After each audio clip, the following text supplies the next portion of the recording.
আসসালামু আলাইকুম and hello viewers, কেমন আছেন আপনারা সবাই? আশা করছি সবাই অনেক বেশি ভালো আছেন। অ্যান্ড আজকে আমার মেজাজটা একটু ফুরফুরে আছে, কারণ গতকালকে আমার ছেলের অনেক জ্বর ছিল, অনেক সিক ছিল সে। তো বাচ্চা অসুস্থ হলে তো বোঝেনি কী অবস্থা হয়, বাট আজকে আল্লাহর রহমতে সে অনেকটাই সুস্থ, আলহামদুলিল্লাহ। তো একটুখানি ভর্তা বানিয়েছিলাম, আজকে বানিয়েছিলাম আলু ভর্তা, তবে আলু ভর্তাটার সাথে একটু শুটকি দিয়েছিলাম। অ্যান্ড শুটকি দেওয়াতে আলুর এই ভর্তাটা অনেক টেস্টি হয়েছে।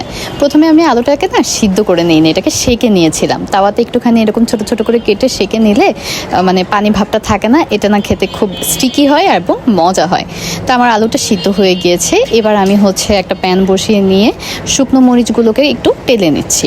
আমার বাসায় শুকনো মরিচ খাওয়া খুব কম হয়, এজন্য এটা আমি ওই সবাই দেখি যে ভর্তা বানানোর জন্য অনেকগুলো শুকনো মরিচ একসাথে টেলে রেখে দেয়, বাট আমি আর ওইভাবে করে রাখি না। আমি ইনস্ট্যান্ট যখন প্রয়োজন হয় তখন কাজ সেরে দিই। আর এর দিকে আমি একটা শুটকি এবং খুব অল্প পরিমাণে কিছু রসুন নিয়েছি। রসুনটা না দিলেও হয়, কিন্তু দেখলাম যে শুটকি যেহেতু দিতেছি একটু রসুন দিই, আছে যখন একটু দিই, ব্যাপারটা এইরকম আসলে।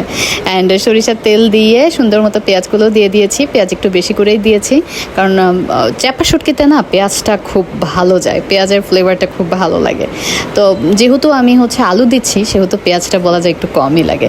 এর আগে আমি একবার এই ভর্তাটা বানিয়েছিলাম, বেগুনের সাথে আলু দিয়েছিলাম এবং সাথে শুটকি দিয়েছিলাম, ওইটা যে এত মজা হয়েছিল।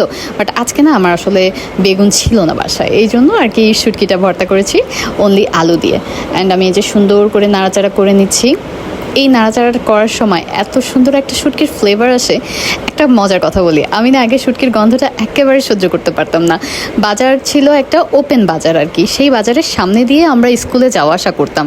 তো ওই ওপেন বাজারে যে শুটকি বিক্রি হতো, শুটকির দোকানের সামনে দিয়ে যাওয়ার সময় আমার এত বিরক্ত লাগতো যে কি বিশ্রী বাজে গন্ধ। কিন্তু এখন শুটকির স্মেলটা বেশ ভালোই লাগে, স্পেশালি চুলাই দেওয়ার পরে যে স্মেলটা বের হয় ওইটা। আর ওই স্মেলটা খারাপ লাগার আরেকটা কারণ অনেক রকমের শুটকি একসাথে থাকতো, তো সবগুলো গন্ধ একসাথে মিলে একটা বিকট গন্ধ হইতো। তো এখন অবশ্য বাসায় ওই যে একটা একটা করে রাখি, ওটা তো দুর্গন্ধ ছড়ায় না, কিন্তু চুলায় দিলে একটা সুন্দর স্মেল ছড়ায়, ওইটা আবার বেশ মজাই লাগে, ভালোই লাগে। আর আমার কক্সবাজারের শুটকি একদম পছন্দ না। অনেকে দেখি কক্সবাজারে গেলে কেজি কেজি শুটকি কিনে নিয়ে আসে। আমি একবার অনেক শুটকি নিয়ে আসছিলাম, কিন্তু কেন জানি আমার শুটকিগুলো মনে হয় ভালো পড়ছিল না, একটা শুটকিও মজা ছিল না। তাই আমি কক্সবাজার গেলে শুটকি কেনা বন্ধ করে দিয়েছি। এবং কেউ কক্সবাজার গেলে তাকে যদি জিজ্ঞেস করে যে শুটকি নিয়ে আসবো নাকি বা এরকম কোনো অপশান থাকে, তো আমি একদমই ক্লিয়ার করে বলে দিই যে আমার জন্য কোনো শুটকি নিয়ে আসার প্রয়োজন নেই, আমি শুটকি খাই না, এরকমভাবেই বলে দিই। অ্যান্ড আসলে আমরা শুটকি খাই না, আমরা চুয়াডাঙ্গার মানুষ।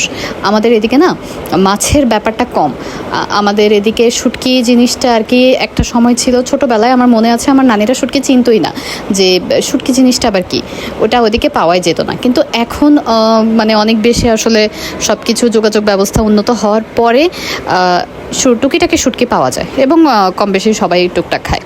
চুয়াডাঙ্গার ওদিকে আমি দেখেছি যে ভর্তা বলতে একটা ভর্তাই প্রচলিত, কয়েকটা ভর্তা পার্টিকুলার ছিল, যেমন আলু ভর্তা, বেগুন ভর্তা, ডিম ভর্তা, ডাল ভর্তা, এই ভর্তা, এইগুলো ছাড়া ওই যে হরেক রকমের ভর্তা, যে বরবটি ভর্তা, মাছের ভর্তা, বিভিন্ন ধরনের শুটকির ভর্তা, তারপরে পটলের ভর্তা, পটলের খোসার ভর্তা, ঢেঁড়সের ভর্তা, এই ব্যাপারগুলো আসলে আমাদের ওদিকে প্রচলিত না। এত রকমের যে ভর্তার ভ্যারিয়েশন এটা জানে না, কারণ আমাদের ওইদিকে ভেজিটেবলের কালেকশন অনেক বেশি, ভেজিটেবল চাষ হয় খুব ভালো। অ্যান্ড সেই কারণে সবাই অনেক বেশি ভেজিটেবল পছন্দ করে। খাসিটা খুব চলে, বিফটা খুব চলে।